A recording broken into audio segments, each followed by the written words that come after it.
নমস্কাৰ বন্ধু বান্ধৱীসকল, মোৰ এটা নতুন ভিডিঅ'লৈ আপোনালোকক পুনৰবাৰ স্বাগতম জনাইছোঁ। ৰংচালন সম্প্ৰচাৰিত হৈ থকা বকুল ধাৰাবাহিকখনৰ আজিৰ খণ্ডটি চাবলৈ বহুত বেছি ইণ্টাৰেষ্টিং হ'বলৈ গৈ আছে। যদিহে আপোনালোকে বকুল ধাৰাবাহিকখন চাই ভাল পায় তেনেহ'লে ভিডিঅ'টোত এটা লাইক কৰি আমাৰ চেনেলটো ছাবস্ক্ৰাইব কৰি ল'ব। এনেকুৱা ধৰণৰ আপডেটসমূহ পাই থাকিবলৈ। বকুল ধাৰাবাহিকখনৰ যোৱাটিখনত দেখিবলৈ পাইছিলে অতিথি ঘৰলৈ অহাৰ পিছত পেহীয়েকে অতিথিক তোক বাৰু সেই ল'ৰাজনে কিবা দিগদাৰী কৰিছিল নেকি বুলি অতিথিক সুধিছিলে। আৰু তেতিয়া অতিথিয়ে সি সিমানো বেয়া ল'ৰা নহয়, দেউতাকৰ ভুল শিক্ষাৰ বাবে বিপথে যোৱা ল'ৰা, গতিকে সি আমি ভবা ধৰণে তেনেকুৱা বেয়া নহয় বুলি পেহীয়েকৰ আগত কোৱা দেখিবলৈ পাইছিলে। আৰু আজিৰ খণ্ডটিত আপোনালোকে দেখিবলৈ পাব এতিয়া কেৱল আদিৰ কথাকে পেহীয়েকৰ আগত কৈ থাকিব।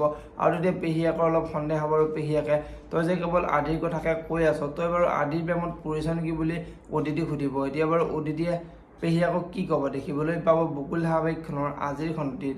আনফালে আজিৰ খণ্ডটিত পুলিচ অফিচাৰজন আদিৰ ওচৰলৈ আহিব আৰু আদিৰ ওচৰলৈ আহি তোমাৰ দেউতা বৰ্তমান ঘৰত আছেনে বুলি আদি সুধিব। আৰু তেতিয়া আদিয়ে দেউতা বৰ্তমান ঘৰত নাই বুলি পুলিচ অফিচাৰজনৰ আগত ক'ব। এতিয়া বাৰু আদিয়ে দেউতাকৰ বাবে জেললৈ যাবলগীয়া হ'ব নেকি দেখিবলৈ পাব বকুল ধাৰাবাহিকখনৰ আজিৰ খণ্ডটিত। যদিহে আপোনালোকে বকুল ধাৰাবাহিকখন চাই ভাল পায় তেনেহ'লে ভিডিঅ'টোত এটা লাইক কৰি আমাৰ চেনেলটো ছাবস্ক্ৰাইব কৰি ল'ব। এনেকুৱা ধৰণৰ আপডেটসমূহ পাই থাকিবলৈ ধন্যবাদ।